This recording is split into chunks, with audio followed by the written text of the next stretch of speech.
Hi guys. So today we will learn about the arches of food. So we have two different types of arches. That is, we have the longitudinal arch and transverse arch. So the arches of the foot is classified into longitudinal arch and transverse arch. The longitudinal arch is again classified into medial and lateral longitudinal arch, while the transverse arch is classified into complete arch and incomplete arch. So we'll first learn about longitudinal arch. So we have medial longitudinal arch. So we learn under the bonds forming the medial longitudinal arch, then the pillars, then summit, joint. So medial longitudinal arch is formed by the calcaneus, talus, navicular, three cuneiform bonds, three medial metatarsals, and three medial metatarsals. So in this diagram, we can see this is a calcaneum and this is talus, this is navicular bone, and the medial three cuneiform and the medial three metatarsals. In this diagram we can see the first, that is medial cuneiform, and the first metatarsal, but the medial longitudinal arch is formed by the medial three cuneiform, medial, intermediate and lateral cuneiform, and the medial three metatarsals. Now coming to the lateral longitudinal arch. The lateral longitudinal arch is formed by the calcaneum, cuboidal, and the lateral two metatarsals. We have one more metatarsal, lateral two metatarsals, cuboid, and the calcaneum bone. Coming to the pillars, the pillar of the calcaneum bone, the pillar of the and medial longitudinal arch is formed by the posterior pillar is formed by the medial half of the calcaneum, while the anterior pillar is formed by the head of medial three metatarsals. So it is formed by the posterior half of the calcaneum and the medial and the head of medial three metatarsals. While in the case of lateral longitudinal arch, the pillar is formed by the posterior pillar is formed by the tubercle of the calcaneum, and the anterior pillar is formed by the head of two metatarsals, lateral two metatarsals. Now summit refers to the highest point of the arch. In the case of medial longitudinal arch, this is formed by the talus, while in the case of lateral longitudinal arch, it is formed by the articular faces of the superior surface of the calcaneum. Now coming to the joint, the joint formed a talo-calcaneo-navicular joint, which involves talus, calcaneum, and the navicular bone, and the subtalar joint. While in the case of lateral longitudinal arch, we have calcaneo-cuboidal joint. So these are the important topics under medial and longitudinal arch. Now we'll learn about the factors which will maintain these arches. So we have bonds. The bonds which maintains the medial longitudinal arch is sustendaculum tali. The sustendaculum tali supports the head of the talus. Now about the ligaments which provide support to the arch. Plantar calcaneo-navicular ligament, also called as spring ligament. It supports the head of the talus from below. Then we have interosseous ligament, which connects the adjacent bones, and the interosseous talo-calcaneal ligament, which connects the talus and the calcaneum bone. So these ligaments also act as intersegmental ties. So intersegmental ties. So we have plantar calcaneo-navicular ligament. Calcaneo-navicular means which connects the calcaneum bone and the navicular ligament, and then interosseous ligament connecting the adjacent bone, and interosseous talo-calcaneo-navicular ligament. Now coming to the muscles, tendons, and aponeurosis, which act as slings. So slings, it is formed by tendon of tibialis posterior, which support the head of the talus. Then we have tendon of flexor hallucis longus, and we have tendon of tibialis anterior. So the sling is formed by the tendon of tibialis posterior, the tendon of flexor hallucis longus, and the tendon of tibialis anterior. And now coming to the tie beams. It will just prevent the separation of the anterior and posterior pillars. That the tie beam is formed by the abductor hallucis, flexor hallucis brevis, and the medial part of plantar aponeurosis. It prevents the separation of pillars, and it is formed by the abductor hallucis, flexor hallucis brevis, and the medial part of plantar aponeurosis. So coming to the diagram, this is abductor hallucis. This abductor hallucis act as a tie beam which prevents the separation of anterior and the posterior pillar.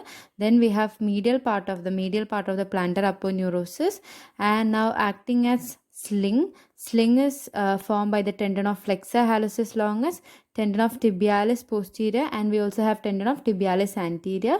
Then supporting the talus, head of talus, that is spring ligament, also called as calcaneonavicular ligament. It supports the head of the talus. Now we will learn about the lateral longitudinal arch. So the lateral longitudinal arch is formed by the calcaneus, cuboidal, and the lateral two metatarsals. Now the posterior pillar is formed by the lateral tubercle of the calcaneum, and the anterior pillar is formed by the head of lateral two metatarsals. Now coming to the summit, that is highest point of the arch, it's formed by the articular facets of the superior surface of calcaneum and joint, the calcaneo-cuboidal joint. Now coming to the structures which provide the factors which maintain the arches. So bones, the proper shaping of the distal end of the calcaneum and the proximal end of the cuboid supports the lateral longitudinal arch. Then lateral longitudinal arch is not so deep like that of the medial longitudinal arch, so it has weight bearing function. And then comes to the ligaments. We have short plantar ligament which is broad and thick and supports the calcaneo-cuboidal joint, and long plantar ligament, that is it connects the calcaneum, cuboidal, and the related metatarsal. So two ligaments supports the lateral longitudinal arch, that is short plantar ligament and long plantar ligament. Now acting as slings, tendon of peroneus brevis and tendon of peroneus brevis and tendon of peroneus tertius, they are inserted onto the base of the fifth metatarsal, while the tendon of peroneus longus, it is inserted into the first metatarsal. It is inserted in the first metatarsal and the medial cuneiform. So we have tendon of peroneus brevis and peroneus tertius, which is inserted in the fifth metatarsal, which is present on the lateral side, and tendon of peroneus longus, it passes beneath the cuboidal bone and gets inserted onto the first metatarsal and medial cuneiform bone, and it supports the cuboid and have a pulley like action. Now coming to the acting as tie beam, the lateral part of plantar aponeurosis, abductor digiti minimi brevis, flexor digiti minimi brevis, and flexor digitorum brevis.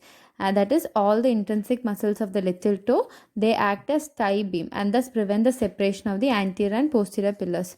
So we can see that a sling is formed by tendon of peroneus brevis and peroneus tertius, and then by the tendon of peroneus longus, it passes beneath the cuboid and then is inserted into the first medial cuneiform and the first metatarsal, and the peroneus tertius is inserted into the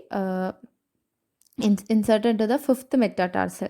Then this is a small plantar ligament, and this is the long plantar ligament which connects the cuboid, metatarsal, and the calcaneum bone, while the short plantar ligament connects the calcaneum and the cuboid. Now coming to the transverse arch, the transverse arches of two types, anterior transverse arch and posterior transverse arch. So the anterior transverse arch is formed by it is a complete arch and is formed by the head of the metatarsals, while the posterior transverse arch is an incomplete arch which is formed by the tarsals and metatarsals, and this posterior transverse arch is complete only when both the foot is kept together, and then the factors maintaining the transverse arch, we have bones, ligaments, muscles, and tendons. So bones, that is the most of the tarsal and metatarsal bone helps in maintaining the the transverse arch. Then ligaments, the small ligaments which bind the cuneiform and the metatarsals, and the superficial and deep transverse metatarsal ligaments. Then coming to the muscles and tendons, the muscles which act as sling is tibialis posterior and peroneus longus. Tibialis posterior on the medial side and peroneus longus from the lateral side. Now acting as tie beam which prevents the separation of the pillars, we have peroneus brevis and peroneus tertius on the lateral side and tibialis anterior on the medial side. Now coming to the function of the arches helps to distribute the body weight to the weight bearing points of the sole. It acts as a shock absorber, and the medial longitudinal arch, it provides a propulsive force during locomotion, while the lateral longitudinal arch functions as a static organ of support and weight transmission, and the concavity of the arch helps in protecting the nerves and muscles. Flat foot or pes planus. This occurs due to the collapse of the medial longitudinal arch. So that is during long standing or the plantar aponeurosis and the spring ligaments get overstretched, leading to the loss of support of the head of the talus, and the talus is pushed between calcaneus and the navicular bone, thus leading to flattening and the lateral deviation of the foot. So effects of flat foot or pes planus is that there will be clumsy shuffling gait and the compression of the nerves and vessels under the arch.